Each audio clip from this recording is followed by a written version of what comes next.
how to get notified when people add images and videos to share albums in Picture Gallery on the Samsung Galaxy S24 series. First, tap on the Home button to return back to the home screen. From the home screen or in the app screen, open up the Picture Gallery. Now go back to your Pictures homepage and tap on the menu button at the bottom. Next, from the pop-up menu, tap on Settings.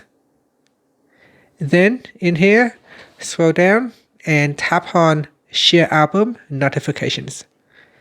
At the top here, make sure you tap on the toggle button to turn it on. Then tap on New Post. Make sure the New Post toggle button is turned on. Once this is turned on, you can get notified when people add images and videos to share albums. And that's it. After, you can tap on the back key to return back to your Picture Gallery, or tap on the Home button to return back to the home screen. Thank you for watching this video. Please like and subscribe to my channel for more videos.